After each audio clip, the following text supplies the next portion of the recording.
Hello, listeners, and welcome to the Feel and Film podcast, where we dive into a film each and every week with a laid-back, often fun, and sometimes, but not always and often, insightful conversation. I'm one of your hosts, Aaron, and with me, as always, is my best friend and a man who I do believe would help me build a house with his own bare hands in the middle of the Italian Alps if I asked him to. Patrick.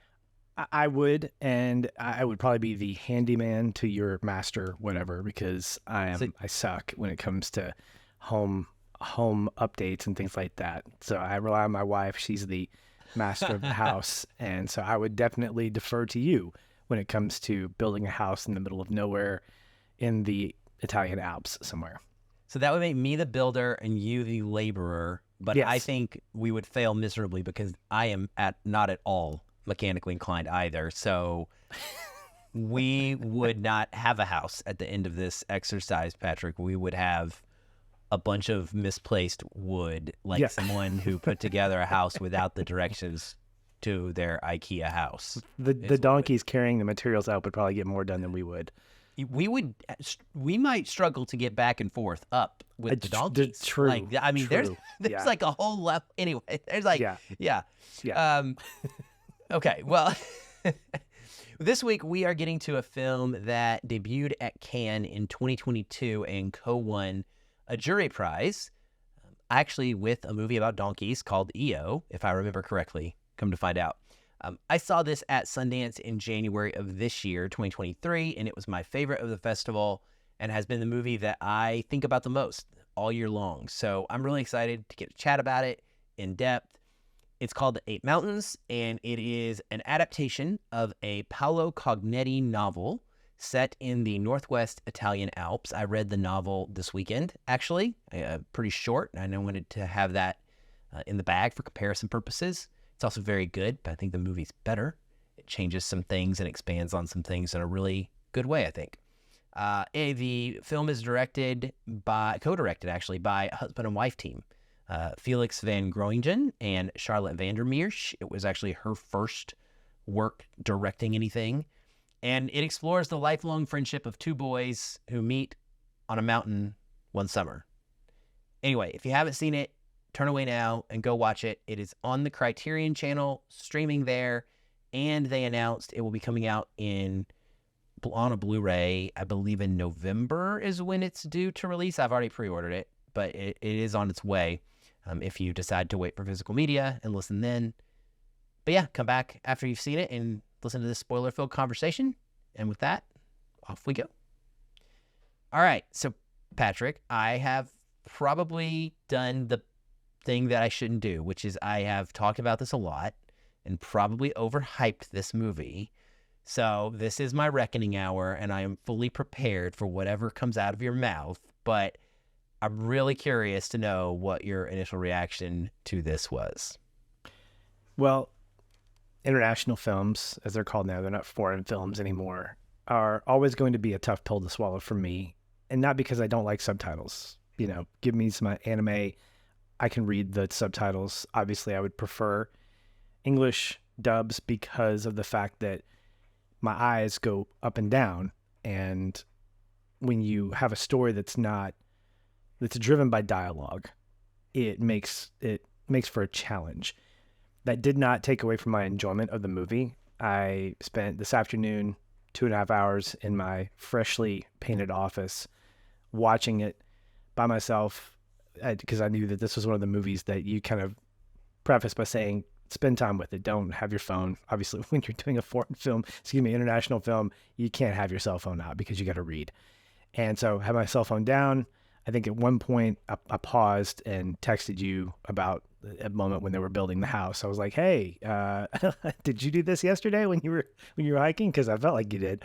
And then you also said this guy looks like Aaron Rodgers. Yeah, with both true statements, very, very, very true statements. You know, so Rodgers. That's like, is he gonna do an insurance commercial here in a minute? No. So that was probably the only time that I picked my phone up because I took a break. It's 2.5 hours. But I think what I pulled from this is that it's very meticulous in terms of the story it's telling. It's very intimate. It kind of wants you to feel that kind of weight that these two individuals are experiencing over the course of 40 plus years. It reminded me a lot of Boyhood, and that it takes place over a long period of time. Also reminded me of Free Solo because it's got some insanely looking cinematography. I don't know if there's a word there, but it is now. And so all that stuff just kept me into the movie. And there were times when it just kind of lulled a little bit, because it's very much not about the things that are being done. It's about the people that are involved in the things. And Pietro and Bruno really put you in a position where you just are spending time with them. I like the fact that the movie gives us Pietro's point of view. It's not him and Bruno. That would be an interesting take if you saw both. But it reminded me that it wasn't specifically about their friendship. It was more specifically about Pietro and his response to this ongoing friendship that kind of leads us throughout their life, and to a place where I left my office after I finished, and my wife was like, "How was it?" I was like, "Well, it was kind of sad." And she's like, "Are you going to cry?" I was like, No, it wasn't like that. But it's a satisfying experience because it's not like things that we're watching today. We've talked before about the latest and greatest Marvel stuff, DC, and we're kind of Marveled out, we're DC'd out. It's all big and blockbustery. And so this takes the independent film flavor, it sprinkles it with Italian Alps and subtitles, and it gives you something that feels like you need to appreciate it more by watching it again. This is a piece of art. This is what we would define as going to the Smithsonian and sitting with it for a while to say, okay, what is this really doing? Picking up on small things here and there. I think, just as a side note, I love the tree. I love the symbolism of this tree, that over the course of years and years and years, it has to stay in place in order to flourish, which is very much a symbolic representation of Bruno in some ways, at least my interpretation. And that's the thing, is the interpretation of all this allows the audience, somebody like me, to go, okay, yeah, I connect with that. Man, I was disappointed in that decision that was made, but I get it. And so it's very much kind of self-reflective in terms of the story of these two guys. And overall, I really enjoyed it. I thought it was something that I think I would appreciate it more if you and I were watching it together, because not just because you enjoyed it so much, but because I think this is a film that, we're very unapologetic about our relationship. Our friendship is just very, very tight. And not that we're the two people that are paralleling these lives, and at some point one of us is going to get stuck in a snowstorm and be eaten by crows. I don't see that happening. If it does, it's going to be the guy living on the West Coast. Just saying. But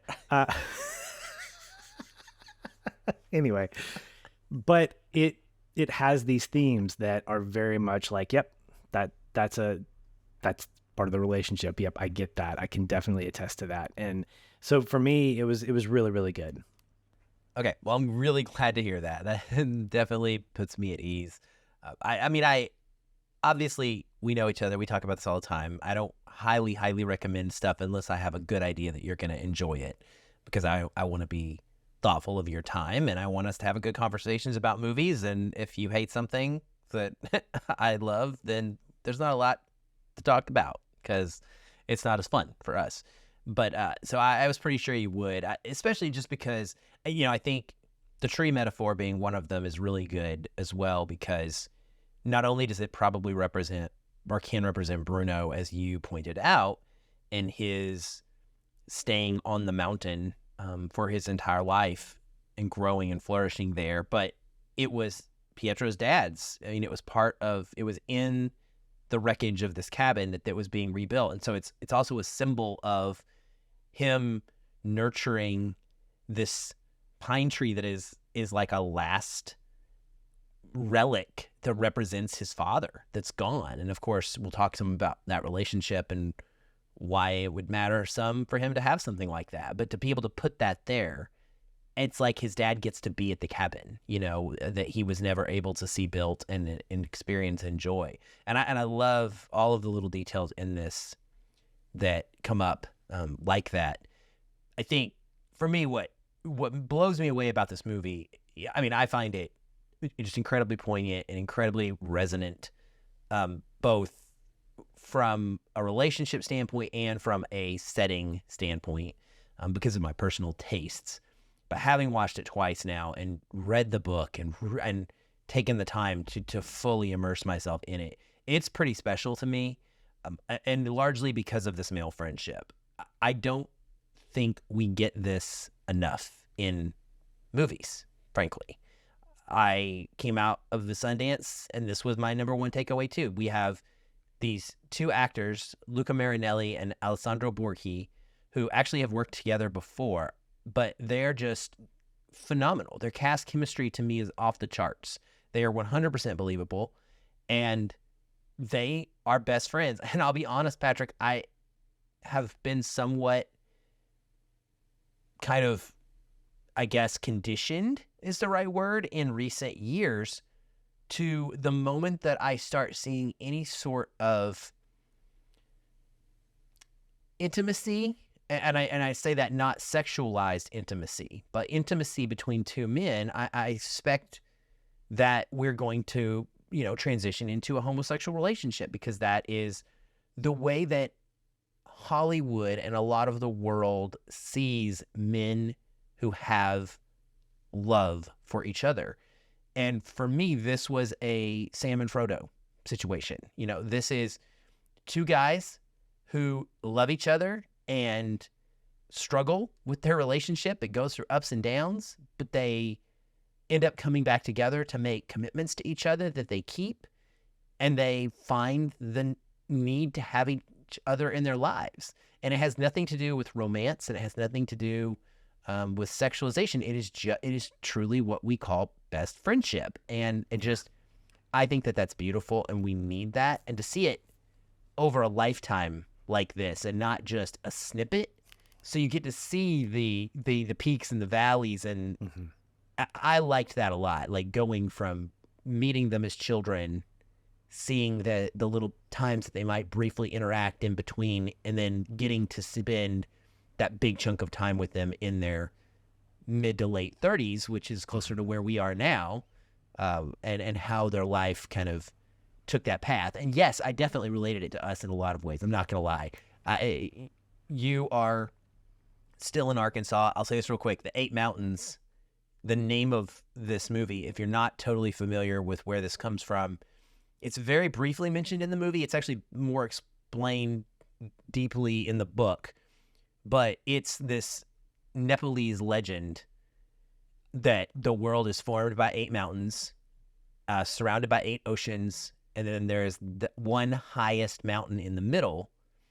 And the idea is that some people are born to be wanderers and travel the 8 mountains, and others are born to, quote, climb the highest one, or to put down roots and strengthen in one place that they become inseparable from. And in a lot of ways, that may not be necessarily our heart's desires, but that resembles our lives. Like, I joined the Navy, and I've been all over the place, and you've stayed where we grew up. But even with that, if I was to come home and visit you in our cabin, nothing would change about our relationship. It would be the same. And I feel this movie captures that so well. Yeah. What I enjoy a lot about this movie is, and I won't rehash everything you said, I'm really in agreement with a lot of what you're saying. The peaks and valleys metaphor, pun notwithstanding, in terms of that. I didn't even think of that, but yeah. I absolutely agree that there's this knee-jerk reaction to today's Hollywood and looking at two men who care deeply about each other and thinking that they have to have some kind of sexual relationship to sort of commiserate it, to make it like, okay, this is what proves that these two men care deeply for each other. When it feels somewhat like a double standard, because you don't see that with women. You have women who are best friends in a lot of movies. Not that that's necessarily accurate, and I can't speak for women to know, hey, is this the best portrayal of female relationships with each other? But I was reminded of, I think it was the penultimate episode of the first season, well, currently the first season and the only season of Welcome to Wrexham, where there's a there's a it's kind of dedicated to Rob and Ryan and their relationship, and they call it a bromance. And there's some really great commentary about how Hollywood tends to downplay those kinds of relationships if they're not sexualized, if they're not homosexual in nature, because it's somewhat wrong. Like, oh yeah, bromance. Like we gotta do the, the fist bump or I think at one point, a psychologist, she said, yeah, when you see men who are hugging each other, they always have they're hugging each other with one arm instead of two. It's not like, it's rare, or it doesn't happen a lot. And she made a joke that, yeah, you're kind of guarding your heart there. You're kind of keeping some space. And there's some truth in what she's saying. It's it's played for laughs, but it's also speaking some real truth about the fact that it's difficult to portray that in a way that doesn't lean into some kind of agenda. Now, does that exist? Yes, absolutely. Same-sex relationships are very much a part of the world we live in. But when you limit relationships to that, if they're not opposite relationships, in fact, I think it's really interesting that you have more hilarity and more entertainment in guy-girl relationships that don't get together as a way to sort of offset or sort of get rid of, like, hey, not every relationship has to be about romance. Like, you're exactly right. So watching these two grow up, watching them, I think one of the moments that I found very adorable was early on in the film, you see them frolicking, like literally frolicking. Like when they're wrestling. Yeah, wrestling. Bruno pins him. Yeah, like we're talking like Simba kind of thing, where very much like Simba. Well, there's a bad metaphor, comparison. But that same kind of thing where there's no Simba and his dad. There's no hindrance there. There's no sense of like restriction because the innocence is there, and that innocence gets taken away as they grow up because you have the death of a father, you have beards being grown and becoming very many beards. A+ beards, yes. A+ both. beards and A+ names. Also, I was thinking about this. I don't really want to be Aaron anymore. Aaron's very boring. I want to be Pietro or a Bruno. Like, can I just change my name? Do I get it? You can't. I'll make sure to note it in next week's podcast. Or to call Alessandro, the actor Alessandro Borghi. Alessandro is so much cooler than Aaron. Like, come on. Well, but that's funny because Bruno gave Pietro a nickname, didn't he? He did. He does. Like he Brutus calls him. What did you Brutus, say? et tu, Brute? No, not that. It is not et tu, Brute. He says it over and over and over. It's Barrio. Barrio, okay. Barrio. And he actually asks, now I'm going to get confused because I read the book this weekend after I rewatched the movie. Of course, that's going to mean that I don't always remember which is which. But either in the book or in the movie, someone does tell him, Pietro asks the question, he's like, what does Barrio mean? I think he might tell him in the movie as well, but in Bruno's dialect, it means rock. Okay, that's right. Yeah, he mentions it, in the movie as well. So when I watch this relationship go through its ebbs and flows, I think what makes it so appealing is the fact that these are things that allow people to have permission to feel these things. It gives permission to, specifically, men who have deep friendships to be vulnerable to each other, to say, listen, I'm really hurting, to say, I'm really mad. Things that don't have to necessarily be connectable by sports or by things that are on the lighter end of subject matter. I'm a guy who I don't do small talk that well. Like I can carry a conversation to an extent, but I don't have a ton of like I can talk about baseball. Like our pastor, when I talk to him on a regular basis, he's like, I don't know how much baseball stuff you know, but it seems like you have a lot. It's like, I know a lot about the Braves because I follow them. But if I look at Aaron's going to be able to drop into a conversation about Formula One or soccer or baseball or college sports. And it's because you have this depth of knowledge that I don't have that allows you to have connectability to other people. But I think, and I'm not saying that that's good or bad. What I'm saying is that for my personality, the best relationships I have are ones where I don't have to go through that tunnel of small talk, that hey, how was your week and what's going on? I can drop into a coffee conversation with a friend who shares the same kind of personality that I do and say, man, let me tell you about my week. Okay. Or what's been good. And it bypasses all that. And so I say all that to say that these two characters, Pietro and Bruno, they don't have that stuff that they have to sort of filter through in order to get back to where they are. They can just pick up right where they left off. And that's similar to how our high school friends, the Tat Brotherhood, as we call them, we all met together, sans Aaron, several weeks ago and just picked up right where we left off. We were catching up. We were surprised by things that had been happening over the last several years. Some things didn't surprise us because we kept up in some regard, but it was just good to be together.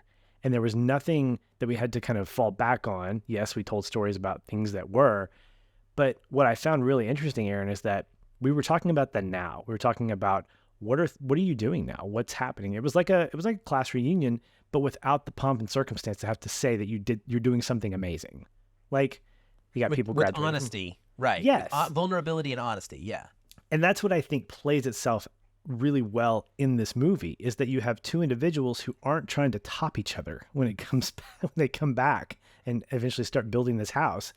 In fact, both Pietro and Bruno are sort of mourning the fact that, man, life isn't really been so great for them. It's not been bad, but there's nothing new to report here. Bruno's got this sort of, or Pietro has this sort of budding, but not so much writing career that eventually does take off, but it's not like he's a bestseller at the New York Times necessarily. And then Bruno, he goes back to his roots essentially and becomes a dairy farmer, making cheese and having cows, and that ends up failing. And so it's not the things that bring them together. They come together and do the things. And I think that it's really played out in such a fantastic way with this building of, and I'm going to say their father's house, because that's an interesting component of this story, is that both Bruno and Pietro shared a father figure, for better or for worse, but they shared the same guy as their father figure, coming from different places. Yeah, I want to talk about that after I tell you that I Googled what is Aaron in Italian, and I'm extremely disappointed to report that it's Aaron. And like that that's sucks. It doesn't change. It's basically, I'm sure it's like Aaron, like it's Aaron in Spanish. It's no different. I can't even change my own name to make it cooler. I bet yours is different. Yours is probably like Patrissimo or something very, very cool. Well, you can segue us into what you were going to talk about while I look it up, and I'll give you a little update here. All right. So Sons and Fathers is, definitely another huge theme here. And I just love the way this is created. We have Bruno, who his dad is absent when he is a young kid of 13 in the Valley of Grana and meets Pietro. He is being raised by his uncle, essentially. I believe his mother is still in the picture. But the father's like off working. He's a construction guy. He's building. He's just not there. And it's really kind of almost, I want to say sad, because the way this plays out, where the one of the scenes is most resonant for me is when they are kids and it's towards the end of their youth phase in the movie. And Pietro learns that his parents have offered to pay to bring Bruno to Turin and let him come to high school to get educated. And Pietro's having a conversation with Bruno about it. And he's like, well, do you want to come? And Bruno's like, I don't know, but, probably my uncle. And he says, is your uncle okay with it? And he says, well, yeah, my parents don't care because your parents are willing to pay for everything. And so it saves them money. And Pietro's response is one of protection and selfishness in a sense. He says something to the effect of, well, you wouldn't like it there.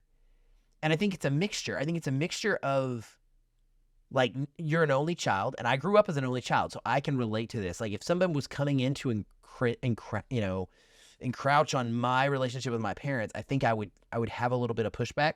But he also says, like, I don't want the city to ruin Bruno, because he sees Bruno as pure and unadulterated, and like he's a mountain kid, and he will be forever altered if you just make him another kid that lives in the city.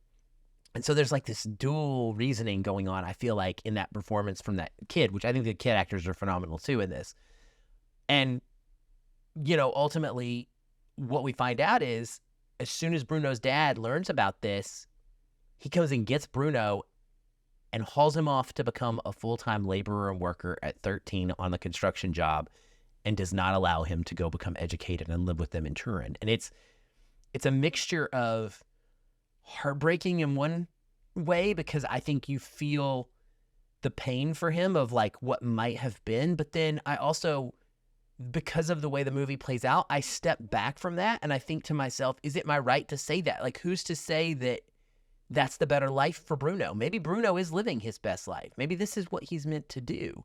I just love a movie that makes me curious in that way, and kind of, you know, almost like wrestle with my own feelings about things. Yeah. Did that scene come after the scene at the glacier when Pietro failed to... Oh, yes. Yeah, okay. It is after, yeah. So I put those two moments together, and I started picking up on the fact that there felt like a little bit of resentment with Pietro and Bruno's relationship with Pietro's dad. And the movie just sort of, it surprises me in so many ways, because what I expect doesn't happen for the good. So take that scene, for instance. You have Pietro's dad on lead. You have this crack in the glacier, and he gets Bruno to jump. And then Pietro, who'd been struggling earlier as well, struggles again. And I expected his dad to berate him. I expected him to put him down and to really vault Bruno to a place of like, oh, well, this is the son that I really always wanted, the one who could do these things. Yep. Instead, he comes down, he jumps down, he holds him. I don't know if he does this for his own benefit, but he mentions altitude sickness. He said that might be what's causing it. And then he lets Pietro take lead going the rest of the way down. And it's rectified later when Pietro finds his dad's diary, and we find out that there's that one entry that he reads in a voiceover, how this is going to be the last time that I take lead because my son is getting too big for me to do this. And there's this sense of like, he's growing up and I don't regret these things that I did with him. But I think you couple that with the scene that you mentioned later, and it just like the glacier rift, there's a crack in their relationship as a result of not only Pietro's dad wanting this for Bruno, but also later on finding out that Bruno had stayed in touch with Pietro's dad. Right. But again, the surprise was not that became a focal point. It wasn't like they had this monumental falling out. It's as if there was a mutual understanding of the love that he had for both of them. And I think at one point, Pietro mentions as he's writing, or as he's voiceover narrating, he says something like, I had two fathers. I had the one that was always working, and then I had the one that was on the mountain. Yeah. And it's just in this 2.5 hour movie, you've got this father-son relationship that plays itself out in a way that's really beautiful. And I love the fact that, again, surprising me that they don't fight, that they don't make that a point of tension, but that they see that as the moment that Bruno has to go away, it is the end of their childhood friendship. It's not the end of their friendship. And Pietro says something, I don't remember specifically, but he says, I felt like Bruno grew up a lot quicker and I didn't grow up fast enough. Yeah. Because it plays itself out where you see him as a teen, and then as an older gentleman, and then eventually, he sees Bruno coming in, they give that little nod, and it's just there. It's almost like there's no regret in this, but there is a sense of loss. Like, wow, I didn't realize that we were different. I didn't realize that we had to give up something. When you left, Bruno, I knew that things were going to be different, but I didn't think things were going to be lost. And they weren't really. I mean, it's just this, it's a different way of approaching this friendship where I don't feel like things were ignored. Like they should have settled the stuff with his dad, or they should have settled this thing with, why did you leave, or why didn't you fight, and things like that. But more so of like, okay, this moment when you left created a defining moment for you and for me. And I think honestly, Aaron, this is where you get the metaphor of the 8 mountains. You get the central mountain where Bruno eventually is metaphorically. And then you get the traveler in Pietro, who in some ways need their friendship to sort of push them out so that they can continue to be exactly who they are. But it starts in that moment when I think Bruno leaves to go with his dad. I think you're absolutely right. I love the nuance in that too. And I'm so glad you pointed out that his dad, he seems really gruff with Pietro.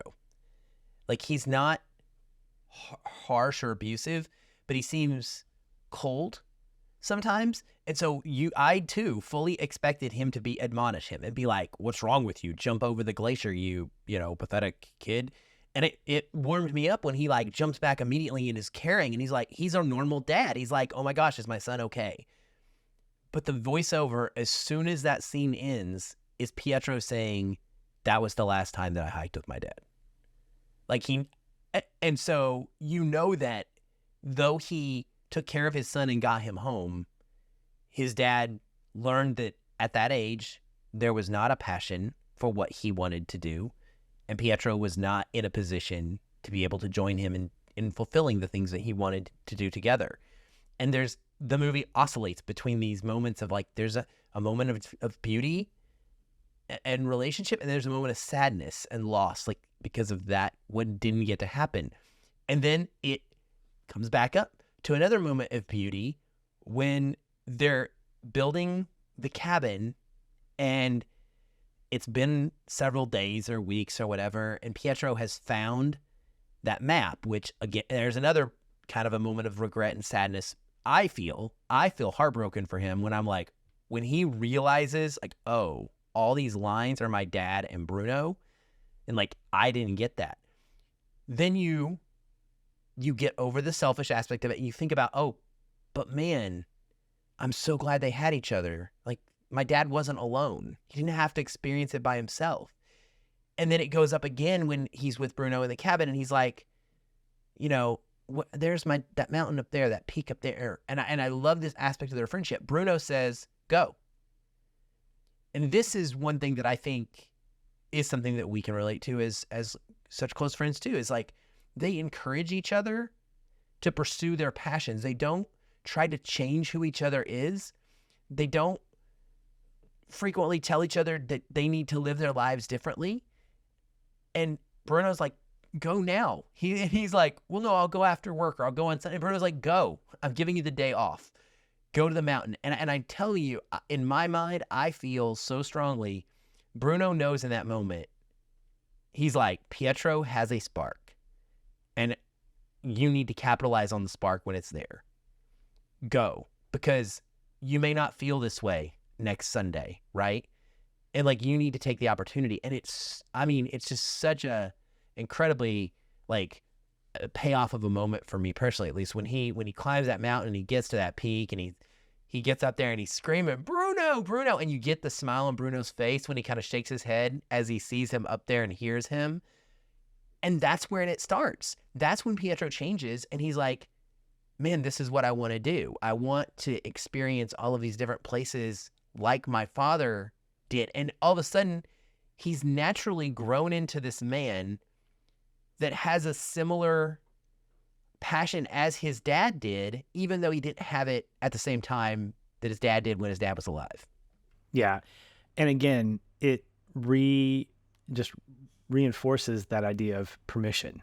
Bruno is giving Pietro permission to pursue, to not have regrets about what was, but to, as a result of being inspired by Bruno and this relationship he had with his dad, to be able to give him this thing that was in him the whole time. So that's exactly the point you're making, which is Bruno's not trying to get Pietro to become a mountain man. He's not trying to get him to live on the mountain with him. In fact, I think it was really... He kind of makes fun of him. Like he's kind of like, he's a city boy, right? You're not He's going like, out for this. Well, you can come visit, but well, even when they're doing the constructing, I think it's Bruno who says, "Listen, I'm not going to make a 2-hour donkey ride up and down both ways. 4 hours out of the day, I'm going to stay here. You're welcome to go home. And then every Saturday, I'm going to go home and I'm going to sleep in my own bed, and I'm going to do it all over again." And it takes, I guess, 2 or 3 months as they're building it for Pietro to finally say, "Yep, I'm going to go up there and I'm going to live there."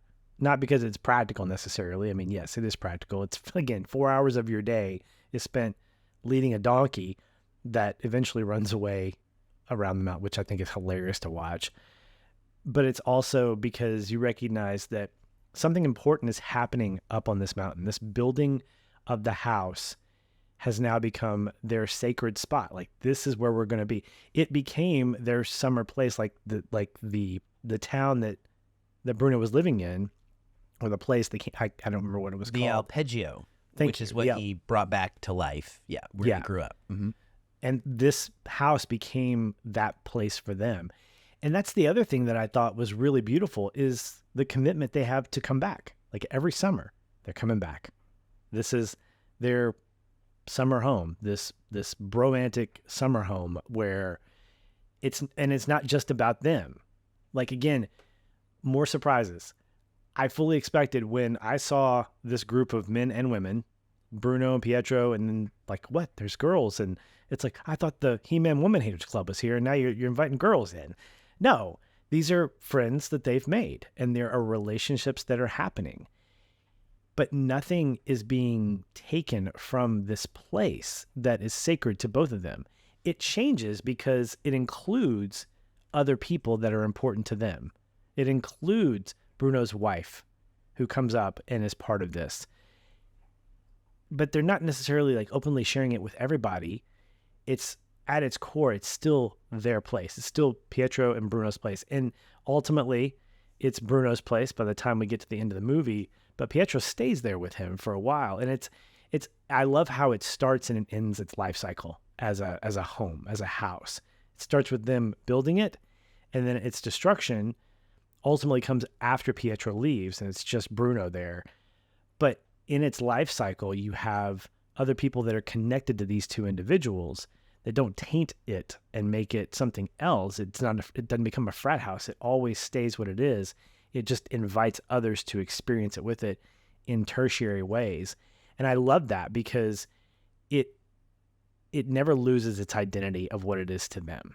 Like, it is a place where they go, a place of refuge during the summer, and it's a place of commitment, a place of promise, a place that they know will, in their minds, will always be there until it's ultimately not, which it has its lifespan too. Not everything can live forever. And I think, I don't know if it's Pietro or Bruno that mentions that the mountain eventually takes it as well. That even though Bruno says, this mountain has been good to me, it's never put me in danger, but eventually that has to happen. Yeah, I think that there's another specific line about it. I think he mentions the crows or something. There is definitely somewhat of a foreshadowing about the crows and him. What is also beautiful to me in the symbolism of this movie is like he is feeding the mountain. He is returning him. His body is nourishing the ecosystem that has nourished him. Like, it is a cycle, right, of life and death and nature. And I thought, it's kind of disturbing at first when you see it. You're like, oh God, what is that crow eating? but when you kind of look at it, it makes sense. The 8 mountains, the idea of what makes a good life. Do you have a belief here at all? Do you think that one is better do you think that making cheese and fighting with the bank to keep things the old way? I'll say this, it's interesting to me, and I don't know if you picked up on this, but age-wise, Patrick, they're in their mid-30s in about 2007. Like, this movie does not feel like it is set in 2007 because of where we see them in the Alps and then in Nepal, the primary locations. But that kind of put in perspective for me a lot better when I imagined what Bruno is trying to do and the struggle that he's having in just making cheese by hand the hard way and why that's not being successful to him. Do you, taking the next question or about how far do you commit to that out of the question, do you see anything wrong with that? Like, that's just as worthy of a lifestyle as traveling the mountains of Nepal and writing about it? 100%. I mean, if there is no restriction in terms of allowing that lifestyle to exist financially or otherwise, go for it. Because I think the fact is, this movie depicts an idea that happiness and how you define it, the passion that you feel for life, doesn't have to look like your brothers. It doesn't have to look like your best friends. And if you're denying that, I think it takes it one step further and say, if you're denying that, if you're trying to establish a different life for someone else than what they should have, and I put that in my mental air quotes, you're doing a disservice to that person. So when we see Pietro on that mountain and he's yelling and he realizes, hey, I want to travel, I want to do this. And we see him in the coffee shop in, I think it's in Nepal, drinking a little espresso that's like an inch wide and whatever. And he meets, I guess, his future wife. And Visma, I believe is her name. I think so. But yes, his future wife. And they share that little banter about how they say certain words. And Osmi. I had it backwards. Osmi is her name. Osmi. Sorry. Yeah. It's neat because he wouldn't have gotten that had he chosen the life of a mountain man. Now, for Bruno, the life that he chose, making cheese, milking cows, and being a homesteader, that's absolutely, completely noble. And for him, if it's the life he wants, yes. At the same time, it's the early 2000s. You have to adapt. I mean, you have to be able to make money and pay your bills. And to fight against that for the sake of simplicity, I don't think that's a smart move, because you have to be able to adjust in some regard. You've got a place, though. You've got a homestead in the mountains. It's not like you have to go live in the city to do this stuff necessarily. At least I didn't pick up on that. There are ways to do it. It just requires some industrialization. And to me, that can get dangerous, because now you're not willing to compromise for the sake of living out your best life. I don't like using that phrase, but living out a life that is about what you desire. And I think this movie shows us that you have to be able to adjust. You have to be able to temper your expectations and readjust what those expectations are. So for me, if I'm Bruno and I'm married and I have a child and I want to make cheese and milk cows and have a farm, I can stay exactly where I am, but I have to be able to be smart about that particular life, knowing that it's going to require some industrialization. It's going to require some machining. And if it comes at the expense of me losing that, that's when I would have to have a question about it. But in terms of pursuing that, no, I 100%, if that's what makes you happy, go ahead and do it. We got people that have tiny houses and they love it. We got people living out of vans and they love it. And it's satisfying to them. I am not going to at all be disappointed with someone who wants that lives that out. Yeah, so I fully agree with you. I think, it is definitely shown to be, it doesn't matter what you do, whatever you're doing, whatever your life is, whatever your passion is, you should pursue that as long as it is not infringing on others. That is my belief. And I think that's what you were saying as well. So it is, as long as it is only impacting yourself, then anything is really fair game at that point. I also, just a quick tangent, I love that the movie depicts kind of between them and then also with Pietro's dad, this idea that it doesn't really matter if you love the mountains because you grew up in them like Bruno, or if you're just visiting them over the summer because you're living in the city. I personally take that really strongly because I didn't grow up in the mountains. But you and I have climbed Pinnacle Mountain in Arkansas. This is not like Everest. But every time I've ever climbed a mountain, of any kind and any size, it is equally satisfying. Like the moment of coming out on a peak of any kind and realizing you have summited and understanding what you've accomplished. There's something really powerful in that, and just being out in nature, and whether you're climbing a mountain or just walking along the valleys of Grana amongst the Italian Alps, you know, swimming in the river or the lake that's down there that's made from glacier water in the winter or whatever. Like, just being out there. There's something so calming and refreshing. I went hiking this weekend twice just because I was like so in the mood, and I was like, I haven't been and I've got to get out there. And it reset me. It really did. Because then when I come back to the city, I want to live here. I want to do my podcasting. I need my electronics. I need my TV and my surround sound system and my video games. I love that stuff. But I live in a place where I have the ability to then go out, where I can travel. And I don't think that makes me any different or lesser of a mountain lover than Bruno, right? Who maybe wants to live his life there. Now I'll tangent back because I don't know where I got there, but with the fact of his decision making, it leaves me in a very sad state at the end of this movie, because frankly, I am judging him some, and I have an empathy for him having lost his life. But essentially, to me, it is him committing a stubborn suicide. Like, he knows what is probably going to happen to him. I do not get the sense in the performance that this is a character that truly believes he's going to be fine. I think he has a good idea and has made peace that if he dies this way, so be it. But that is selfishly depriving his daughter of a dad. And that is where I draw the line. That's where I get frustrated, is when you can't want something so badly. Once you've brought another child into this world, or once you've decided to get married, but especially once you've brought a child into this world that depends on you, like, you lose the right to only get what you want. It no longer becomes priority one. It has to come only with the caveat of you get what you want if it's also what's best for your child. And I will always say that. I will always champion that. I'm not saying this movie is making a commentary on that. This is one of the things I love about this film and this story, is I don't think it's making a commentary on anything like that.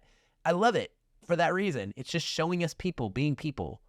But that is something that makes me sad at the end of this, because not just because Pietro is losing his best friend, but because I know that out in town is Laura, his wife, and his daughter, who's a toddler, that loved him and will now never have him again because he was unable to go from the old world to the new and adapt. It's almost like a mental health problem, honestly. Yeah, I was reminded sort of loosely about the famous quote from Walden, the Thoreau, I think, poem, essay, and it's used very famously in Dead Poets Society. And he says, "I went to the woods because I wished to live deliberately, to front only the essential facts of life, and see if I could not learn what it had to teach, and not, when I came to die, discover that I had not lived. I did not wish to live what was not life. Living is so dear. Nor did I wish to practice resignation, unless it was quite necessary. I wanted to live deep and suck out all the marrow of life." I'm not saying that Bruno had this paragraph of text in his head when he did what he did, but I think that if it was there, it's a gross misrepresentation, because it assumes that you're by yourself. It assumes that you have no other responsibilities, no other cares in the world. I was also reminded, based off what you said, when my wife and I got married 15 years ago, one of the most amazing things that was said to us, and it still sticks with me, is we were in premarital counseling, or maybe it came across from in our wedding day. But I remember our pastor saying specifically, if you're looking for your soulmate, if that's what you strive for, the moment you get married, that's your soulmate. And what he was doing was he was making a point that when it comes to biblical marriage, when it comes to commitment, that's what it is. Your soulmate becomes who you are choosing to spend the rest of your life with, because you're committed to them. You're not committed to the idea of a great marriage and romance and all this stuff. You're committed to the person, good, bad, or indifferent. And so when I look at the relationship between Pietro and Bruno, obviously I don't see a marriage, but I do see a committed relationship, one that is, with its highs and lows, with its grief and cheering, all the things that come with a deep friendship, that gives it meaning. Because if you're fighting all the time and there's no reprieve, there's no genuineness, there's no laughter, there's no connectivity, then what's the point? But if you're laughing all the time, if you're, hey, that's the person I hang out with because I just need to laugh. Well, that seems a little bit selfish too, because now you've got a one-dimensional relationship with somebody. And what we see with both Bruno and Pietro is that they did live that life together, even as they were apart. And seeing these kind of two quadrants of their child relationship and their adult relationship side by side, what we see is that throughout their lifespan, they committed to each other because they cared deeply for each other. They loved each other enough to say, this doesn't matter how you feel, or not that you don't matter, but all the things that we work through as friends, it doesn't overstep, and it doesn't, like, it's not superseded by our deep friendship. In other words, their commitment to each other is on full display here, even to that last moment when Pietro is sad, but it's like like the facial expression he makes when he's on the phone, he is sad, but he's also understanding because he gets it. He knows that the choice that Bruno made may not have been sort of a weird suicide, but it was just a choice, and that Bruno didn't see it that way. We didn't see it as like, I'm going to end my life because it's not worth it. No, I think Bruno thought he was sucking the marrow of life out by living here to a point where it became his detriment. And so the sadness that I felt, just like you, was also coupled with a sense of understanding. And so I think that's what Pietro felt, is that he understood, but it was still heartbreaking because he lost his best friend and because he knew that something could have been done, but this was always going to be the path that Bruno went down. And to accept it, I don't know if it's appropriate to accept it, but I think that's what he ended up doing. Pietro, I mean, he's accepting that. Yeah. I think that's a fantastic way to put it. I don't even want to try and add to that because I think you articulated it wonderfully. I do have a question about what you thought of just in general. I think you briefly mentioned maybe the photography. This is all shot on location. I think it's absolutely stunning and just gorgeous, and does such an incredible job of making you feel like you're there. The high up shots, the helicopter shots that are pulled back of people on mountain peaks, I can never get enough of those personally. Like I watch every movie that has mountains in it for that very reason. It just is inspiring to me. And then I personally really love the musical score / soundtrack to this. This is a longtime collaborator, and the story goes that the director was actually trying to find someone else to score the film, and nothing was really coming that he commissioned some work and nothing really hit. And then they ended up re-listening to this guy's old pre-recorded like songs he'd already made, like albums, not even score music. And they were like, well, this is perfect. Can we just use this? And this composer, like, I forgot what nationality he is, so I'm not going to guess, but I think he's Nordic, somewhere in the Nordic countries. And he like lives out in a cabin, like he's a recluse and doesn't want to let people like use stuff. And so he was really almost reluctant to let him do it, but then he finally gave in, and I thought it was perfect. Like I just thought the whole package was just an immense like success to like immerse me in this particular world. And that is what made the pacing work for me. So, it's right at 2.5 hours. I think it's just a nudge maybe below it or whatever. But for me, I didn't get the feeling that I get in so many 2.5 hour movies where I was like, oh my God, what's going to happen? Is it going to end? Is it going to end? Let's get to the end. Let's get to the end. Because I just genuinely enjoyed each story beat and progressive moment in the relationships, and all that photography and music that was would come in at the perfect moments, like really amplified it for me personally. I just didn't know if you had any thoughts on that. No, it's beautiful, and I think what it does is it creates vignettes of this whole story, just That's like a these great little way to put it. pockets. Yeah. Yeah, where you have just situation. It's not just scenes, but it's like this is the story of this moment. This is the story of this moment, and like in some TV shows, one of the things I've really enjoyed. My wife and I are of one of the many billions of people watching Suits on Netflix right now.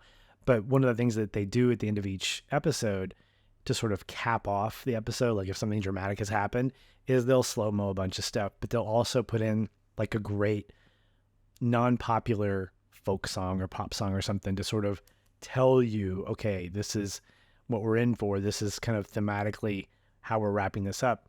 In some ways, I felt that way in this movie. You had these songs that were not Italian, they were English, accenting these pieces of like, okay, we're ending this part, we're starting this part, we're ending this part, we're starting this part.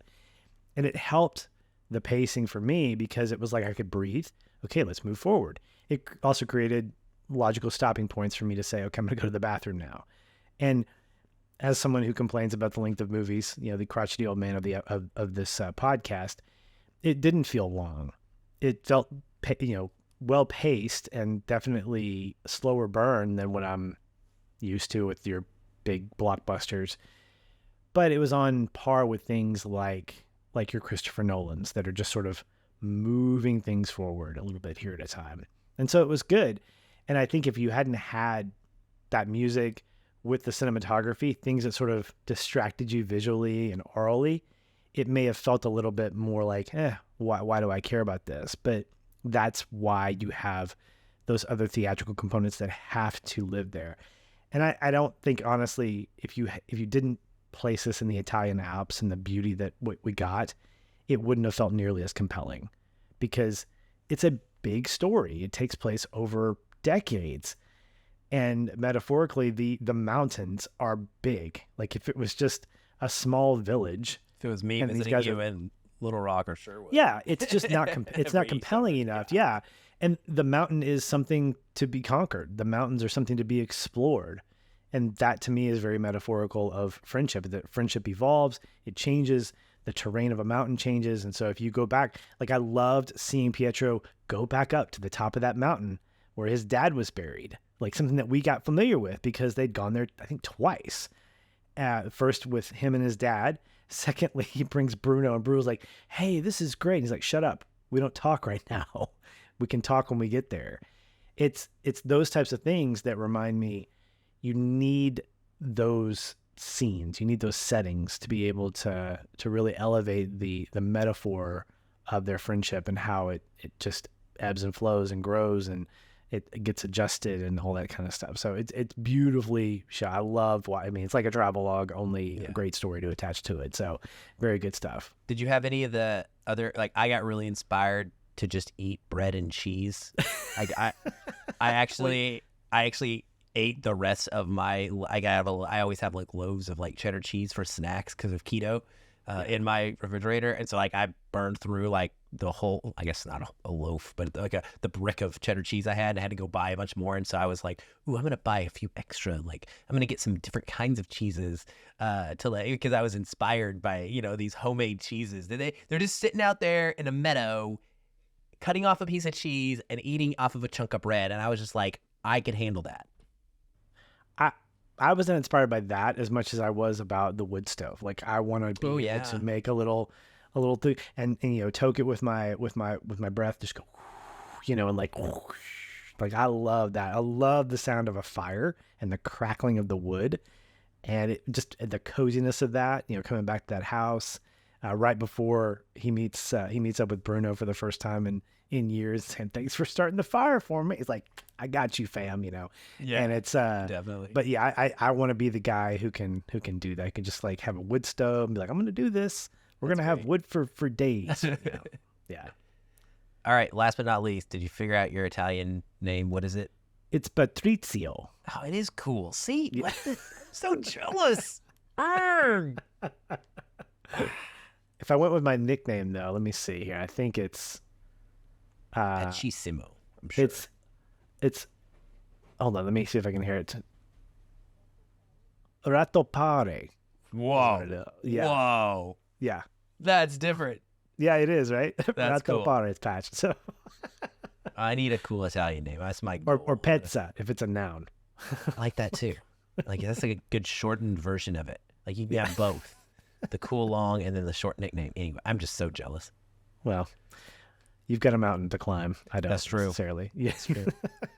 All right. Well, that's going to do it for this edition of Feeling Film. Thanks everyone for listening. We hope you've enjoyed the conversation we've had. Please, if you are listening to this, all the spoiler stuff, and you haven't seen the movie, what's wrong with you? Check it out. Criterion Channel's got it. It'll also be available on Blu-ray here in the next couple of months. Definitely worth checking out. I don't know if there's going to be an English dub. I don't think there will be for something like this. So Thankfully, no. Just like Bruno, it stays pure. It's not going to advance itself. So check it out when you can. Aaron, loved it. Thanks for another great conversation. We'll talk soon. Hey everyone, thanks again for listening. If you enjoy the show, we'd love to hear from you. You can leave us a review on iTunes or wherever you're listening. These help increase visibility for the show and grow our community of listeners like you. We also invite you to connect with us further by joining our ever-growing Facebook discussion group. A link to that is in the show notes, or you can just search on Facebook and find us that way.